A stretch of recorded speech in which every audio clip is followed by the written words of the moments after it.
rough that the movie had gotten postponed so much and then eventually canceled. No, I am the father. And here we go. That belongs in a museum. Are you telling me that you built a time machine? Out of a DeLorean? You're gonna need a bigger boat. This is Sparta! Remember, with great power comes great responsibility. Dr. Grant, my dear Dr. Sattler, welcome to Jurassic Park. Hello and welcome back to another episode of Easily Entertained. I'm your host, Bryson Olson, and today I am not joined by Mr. Bone. He is away today, but that's okay. We're still going to have our episode. We're going back to basics, just me, baby. Heck yes. But today we are talking about a new movie that just came out on Netflix recently. I believe the 30th or 31st? I don't think June has 31 days, does it? I don't know. Came out on the last day of June. It's Nimona, which is a fun little animated movie, which is based off of a webcomic of the same name that I believe was released in 2015. And it's kind of exciting because I believe this movie had gotten postponed and even canceled at one point. So it's pretty exciting that they got to get it released. But before we get into talking about the whole story behind the making of it, let's talk about the story itself. The story of Nimona, it kind of centers around a character named Nimona, but also a character named Ballister. He is one of the Knights of the Realm, as they call them. They're in this kind of futuristic medieval type city that has knights that are meant to be like their army, essentially. It's their guard that keeps things from coming into the city, specifically monsters. And Ballister is not of noble blood, and typically that is not very well thought of in this world. You have to be of noble blood to actually be a knight. And so he was kind of taken a chance on and was still going to be a knight by the queen at the time. But during the knighting ceremony, his sword is misplaced, and the one that he gets kills her. And so he's on the run because everyone thinks he killed the queen. And during that time, he meets our main character, Nimona. She is a little shapeshifter, and she wants to be his sidekick. And it's pretty fun. She's a fun little character. She kind of is a bit devious and mischievous, is always trying to cause a little bit of mayhem. It's like, let's just do dark things. Let's kill people or go steal something or break stuff. And it's really fun. I like how her dynamic is with him because he is clearly supposed to be a knight. And he's like, no, we have to be good. We can't kill people. And she's like, oh, you're sucking the fun out of everything. And so the whole story kind of goes on with both of them going throughout these little shenanigans, trying to prove that Ballister is innocent.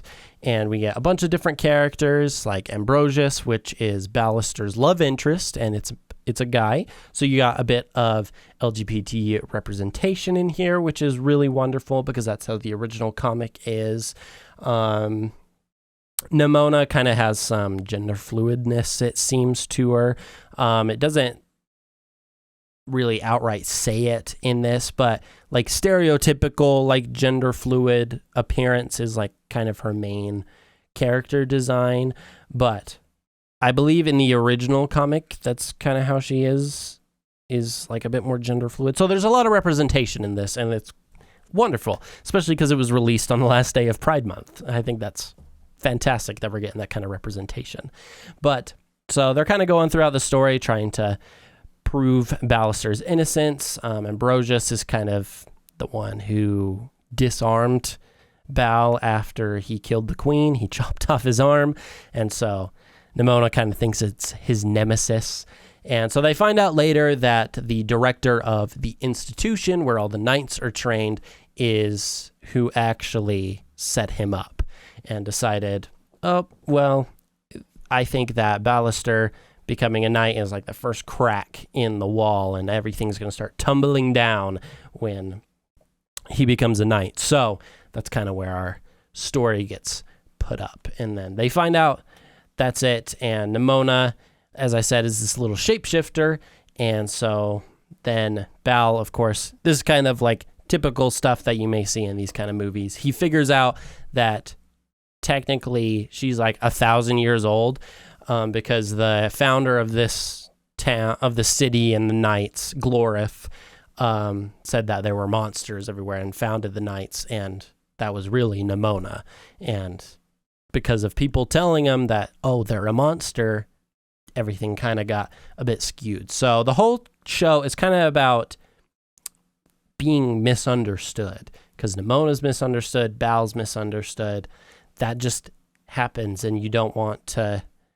And like with representation, people are misunderstood that way. And so with this show, they really wanted to amplify that and to have a theme of acceptance, especially when it's during its release. They're like, come on, accept everybody. It's love everyone time.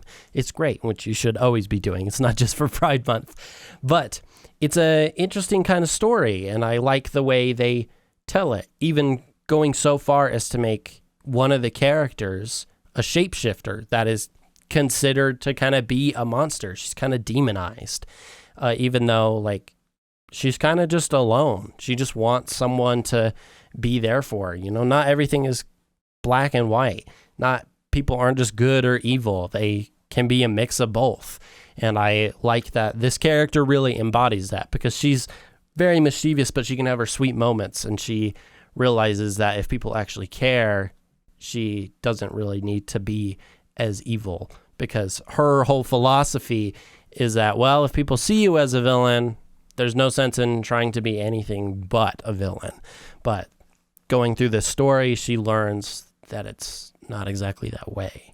Having people care about you and friends to stand by you, you don't have to be just one thing. You can be whatever you want.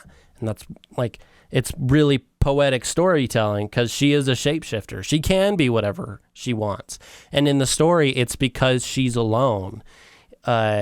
Is why she shapeshifts. I don't think they ever explain how she got the shapeshifting, but it just started off that way. And she felt alone. She wanted to have a friend, so she would shapeshift into other creatures. It starts off as like a bird or deer or a bear, but she doesn't have anybody. She doesn't feel accepted. She's very misunderstood. And then she finds a friend, and then the people around that friend tell her that she's a monster. And so it's very poetic storytelling that all this representation is meant to be a part of the movie. And they want people to know that you should accept people. And like, obviously that feels like an understatement. But that's how it should be. And I like that this movie does very well to stand by that. And that's why this movie kind of took so long to get made. So 2015, I believe, is when the original webcomic was released for Nimona. And I think shortly after, the rights for the movie adaptation was acquired by Blue Sky Studios. You may kind of recognize that name from things like Ice Age, Rio. So not a gigantic studio, but definitely one that you would have recognized.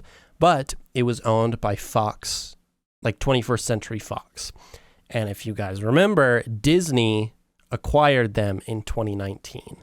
And so things kind of got put on halt a little bit with that because of the acquisition of Blue Sky Studios through Fox by Disney. And then, of course, we had the pandemic, and that kind of caused even further delays. And then they canceled the project. Because of Blue Sky Studios being shut down, Disney shut down the project. And there were also some thoughts, and wouldn't really surprise me, that Disney shut down the project because of the LGBT representation that is very heavily in it. And the webcomic, I'm not sure, I'm assuming has even more ties to it as well. But with movies, especially animated movies, you kind of run into these barriers where people are like, oh, we don't really want that in our children's film. And I think that's kind of crap, because we should be having representation of everything, because that's how the world is. And it's becoming more and more obvious that we should have representation of all different kinds of cultures. Just because you don't like it doesn't mean it doesn't still exist.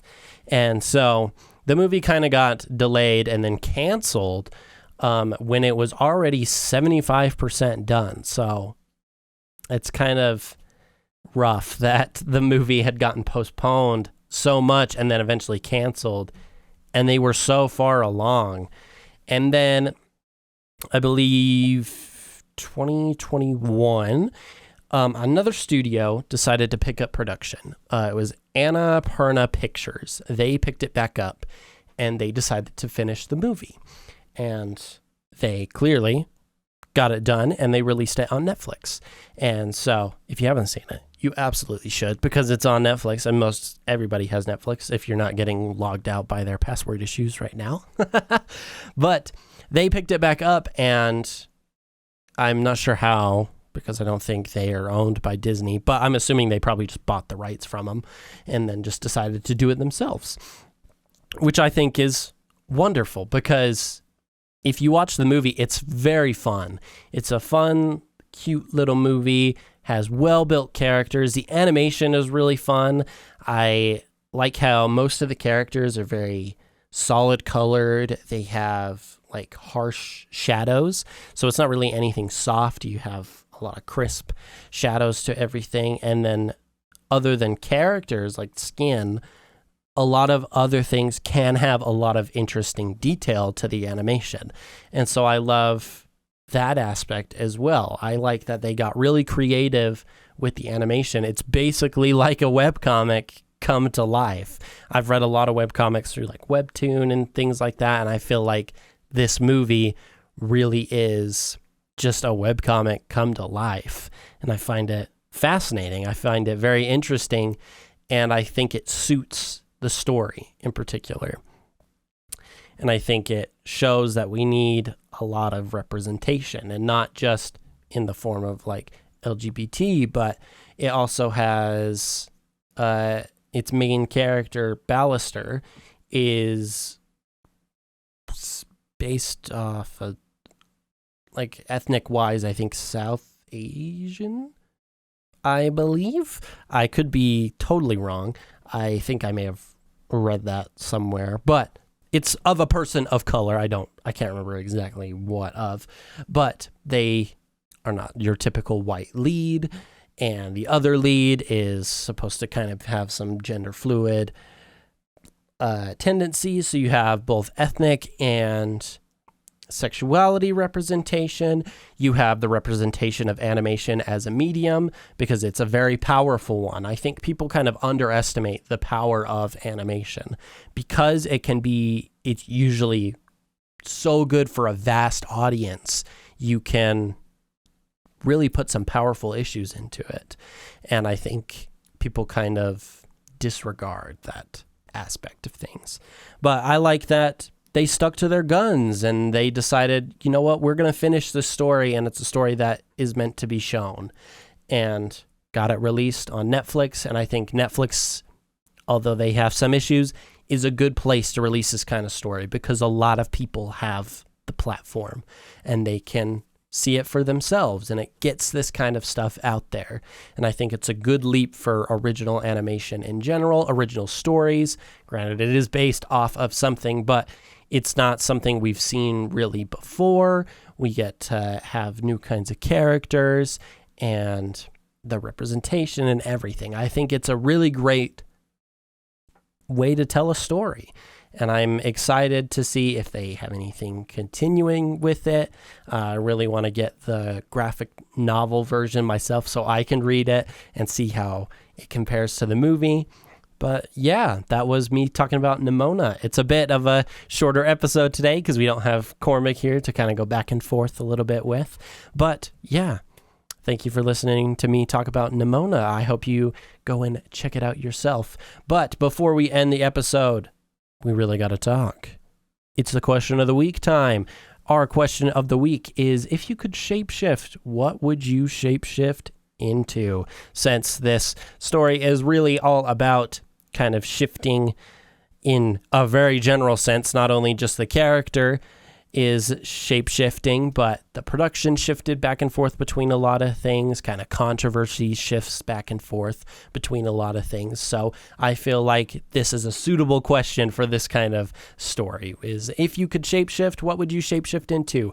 Feel free to let us know, whether you're listening on Spotify, YouTube, wherever. You can let us know, or you can comment on Instagram. It is great. But yeah, I think if I could shapeshift into anything, I think it would really depend on if I can count anything extinct or not. If I could, it would definitely be a dinosaur, probably like a Utah raptor or something, because man, I'm a sucker for Utah raptors, but I'm a dinosaur fan in general.